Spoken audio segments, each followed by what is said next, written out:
final segment here, this time we're going to have to give the big book warning. We haven't done it in a while, especially since we've gotten past the books for the most part. But some stuff happened in this episode that makes us think they might finally be diving into a major part of the books the show has skipped over. So if you haven't read the books, we are about to spoil some pretty big things that happened in the fourth and fifth Song of Ice and Fire. Am I saying that order right? I believe so. Books. Yeah. They get it. All right. So you've been warned. Here goes. So this episode brought back Benjen Stark, which was, an interesting thing to do on the show. But at the same time, it was also completely introducing the concept of Coldhands, which has not even been dealt with on this show. And a lot of people thought they never were going to do because they skipped over his sort of two big sequences. Yeah. Is this laying the groundwork, and there's other reasons we think so as well, laying the groundwork for Lady Stoneheart to finally come onto Game of Thrones? First, I just want to say that when Coldhands showed up, it was so cool, especially as like a longtime book reader. He's just a character that kind of showed up who's like really cool. He had that nice like mystery about him. And obviously, when you go on the internet, people have already figured out who it was. But I remember reading it, not realizing who it was. Yeah. And just sort of really enjoying that mystery and his this mysterious figure who knows everything, and he's undead, but he's on our side, and he's riding a giant elk. Right. Which they didn't do in the show, understandably. Yeah. I guess. Right. So yeah, I thought that was really cool, and seeing him did give me hope. Then I'm like, wait a second, if they're gonna put him in after all this time, that could definitely open the door for Lady Stoneheart. We should mention in passing, by the way, just because there is a lot of reports out there mentioning the fact that there was some guy on Reddit who had read like the original manuscript to one of the books where George R. R. Martin's editor said, "Is this Benjen about Coldhands?" And supposedly with George R. R. Martin going, "No." So people saying, "Oh, so it's not that in the books, only in the show." I'd say, who knows how true that is? If it is true, if George R. R. Martin was maybe lying to his editor, I could see him doing it until he has to tell him. Or maybe the show is melding two characters together. We don't know, but either way, it was definitely, this is the way the show was introducing Coldhands. I don't think there's going to be another Coldhands out there. It did. And I thought they're never going to do Coldhands on the show. How awesome was it when he had like that mace fire thing? It was just taking him out. They had a scythe too, and it was like, wah! Like just taking out all the White Walkers. That was so awesome. Yeah, it's pretty handy to have right when Bran could use that help right now.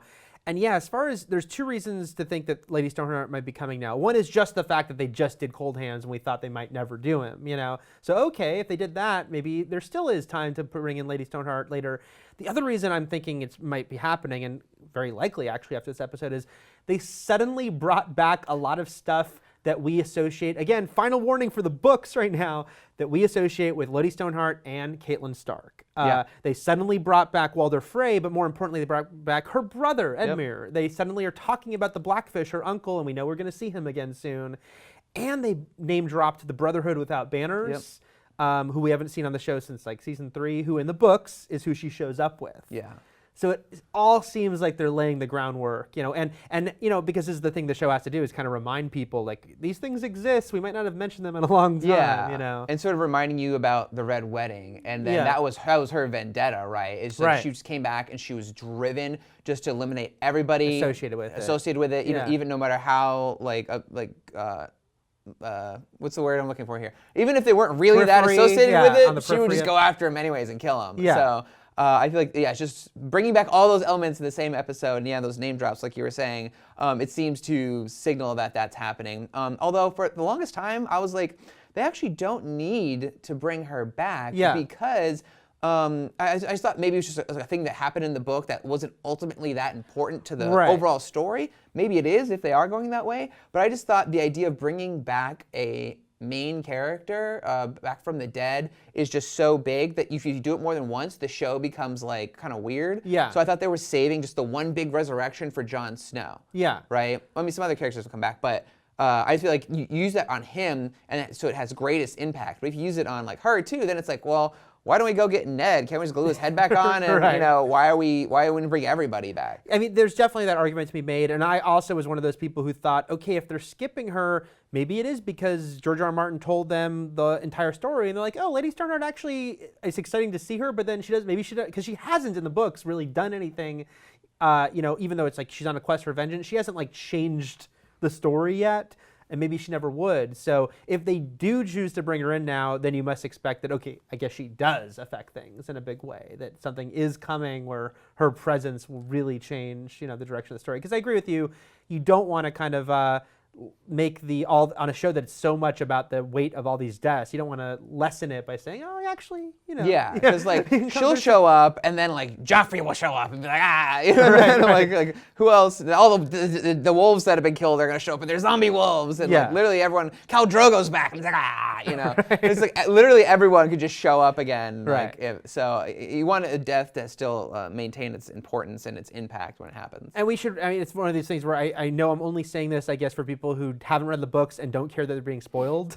But yeah, reminder, the Brotherhood Without Banners was the group that Beric, the guy with the flaming sword, who was the first character who was coming back from the dead that we ever met. And again, in the books, that's who Catelyn is with. In fact, she's leading them, has Lady Stoneheart on this quest for vengeance. So yeah, the fact that they suddenly brought up the Brotherhood Without Banners and mentioned their status and that they're still out there fighting, after